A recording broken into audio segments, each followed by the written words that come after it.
भाइयों नमस्कार। सभी मेरे चैनल को लाइक करें, सब्सक्राइब। तो आज धर्म के ऊपर चर्चा होगी कि कलयुग केवल नाम आधारा, सुमिर सुमिर नर उतरहि पार। कलयुग सम नहीं आन युग, कलयुग जैसा युग नहीं आएगा। न सतयुग, न द्वापर, न त्रेता। कलयुग में केवल भगवान का आपको स्मरण करना है, नाम लेना है, उसी से आपके जीवन का उद्धार हो जाएगा। कलयुग में देवता है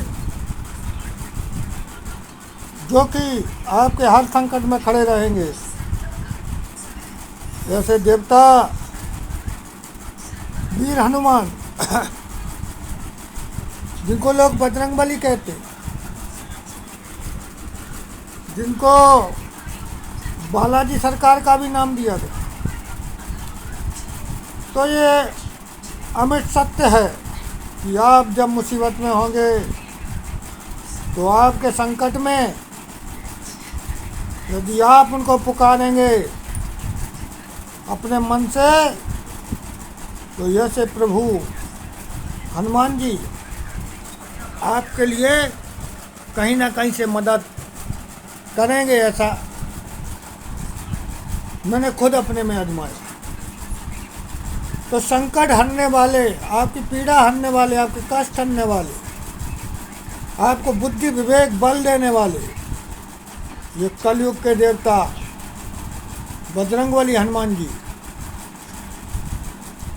इनका नित्य जो हिंदूवादी व्यक्ति है वो ध्यान करें, आपके कष्ट दूर होंगे।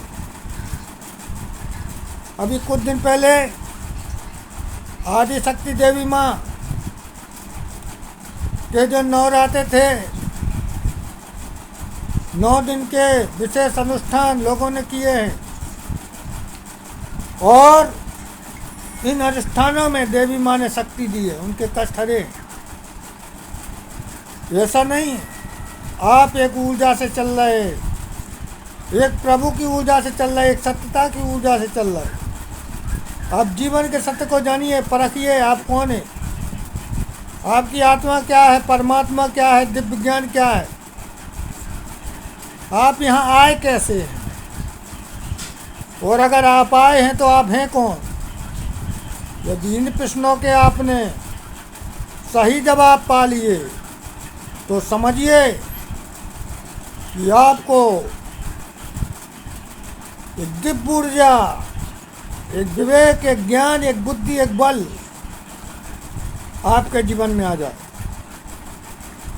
आपके सानिध्य में आ जाएगा। आप यदि कोई कार्य करते हैं तो आपके अंदर एक अंतरात्मा है, अंतरात्मा आपको कहेगी कि आपके द्वारा ये छल हो गया, ये द्वेष हो गया, ये झूठ हो गया, ये पाप कर्म हो गया। लेकिन आप उस अंतरात्मा की आवाज़ को नहीं सुनते, आप जो कर्म कर रहे हैं उसको करते जाते। तो मैंने देखा है जो धर्म कर्म पर व्यक्ति चल रहे हैं, भगवान के सहारे पर जो चल रहे हैं, जिनका सहारा एकमात्र भगवान है, वो कभी किसी चीज़ में फेल नहीं हुए। उनके लिए कभी किसी चीज़ की कमी नहीं आई है। तो एक सहारा, एक बल और एक आस विश्वास, एक सहारा रखो, एक आस रखो, एक विश्वास रखो, तो कभी तुम्हारा नहीं उड़ेगा उपहास। वैसी मेरी सोच है। और आप समझेंगे कोई मंदबुद्धि बालक है, तो वो बालक मंदबुद्धि नहीं है, उसके अंदर विवेक है, एक उसके अंदर ज्ञान है, उसको खाने का होश है, उसको पहनने का होश है, उसको कपड़े पहनने का होश है, उसको नहाने का होश है। तो वो उसको मैं मंदबुद्धि नहीं मान सकता। ये गॉड गिफ्ट है। ऐसे व्यक्तियों से घृणा मत करो, गरीब व्यक्ति से घृणा मत करो, जो मुसीबत में व्यक्ति है उससे घृणा मत करो, और जो पशु दिनहीन लाचार अवस्था में है उससे भी आप घृणा मत करो। आप इस संसार में आए हैं, एक गुणी व्यक्ति,